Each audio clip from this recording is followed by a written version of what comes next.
The newest entry into the Jurassic franchise is nothing but a misconstructed fossil like the Hydroarchus. In this video, I want to highlight 3 reasons why the movie franchise has lost its appeal. Hi, my name is Pat, and in this video I'm going to give my opinion on Jurassic World Dominion.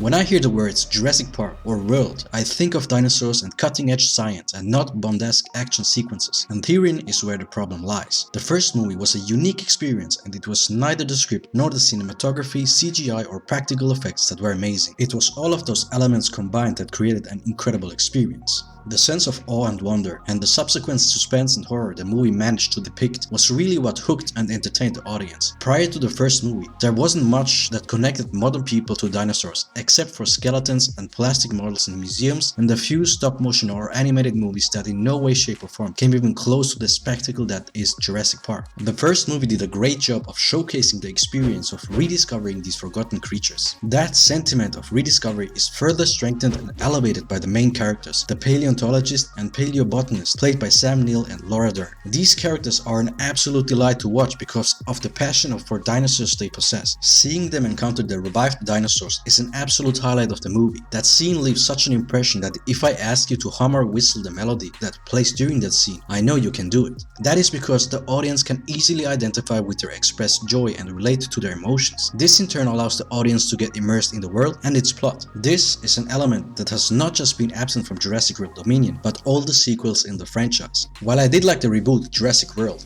and I understand it was made for a new generation, the protagonists just aren't as endearing to watch. They've been borderline action heroes from the get-go, which draws a very clear line between movie protagonist and the everyday audience member.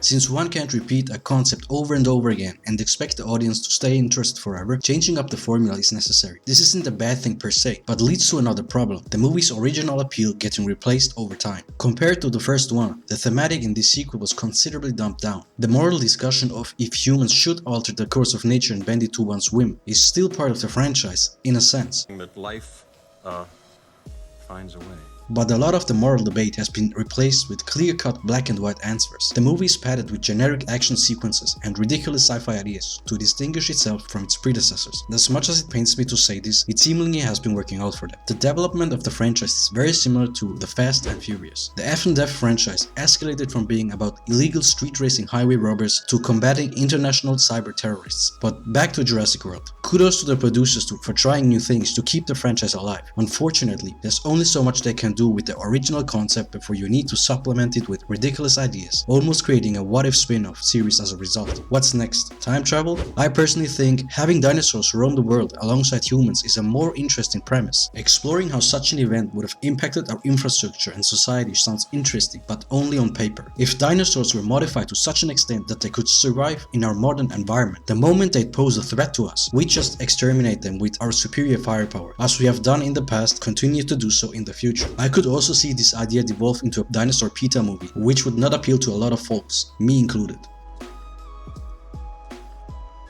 There's one subject in particular I need to address that has become a major issue in recent years: the VFX and CGI. It is not particular to this movie, but the industry as a whole. In the last decade, the rapid advancement of technology has pushed the limits to an extremely high standard. Jurassic Park was and will forever be a benchmark movie when it comes to CGI and especially practical effects. But the insane computing capabilities that humanity has acquired have not just pushed the boundaries to new heights, but the audience's expectations along with it. 30 years ago, Jurassic Park was a mind-blowing, groundbreaking experience, but nowadays it's something we can consume on a daily basis thanks to YouTube and the like. Don't get me wrong, the accessibility of common folk to such powerful tools is a wonderful thing, because now anyone who's interested in CGI and VFX, provided they have the knowledge to do so, can recreate those mind-boggling scenes. Today we're going to present to you the light cycle sequence, remastered and reapproached in modern times. Took many people, many days of time. Peter and I went out and just did it in one day. But this accessibility comes at a high cost. It's no longer an impressive feature, but a benchmark. Impressive VFX and CGI are no longer selling points of a movie, but have become expectations that need to be met. The Jurassic franchise, among many others, can no longer rely on visual spectacle to amaze crowds. Since the movie has come out, we have seen much more impressive VFX in movies such as Avatar, Planet of the Apes, Avengers,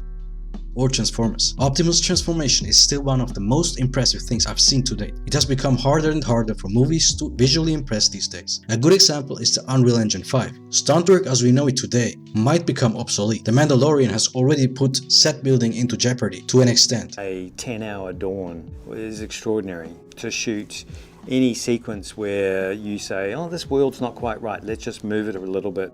An extraordinary number of benefits and advantages for shooting in that environment. It's mind-blowing what that tool is. Do you agree or disagree? Comment down below. Final thoughts.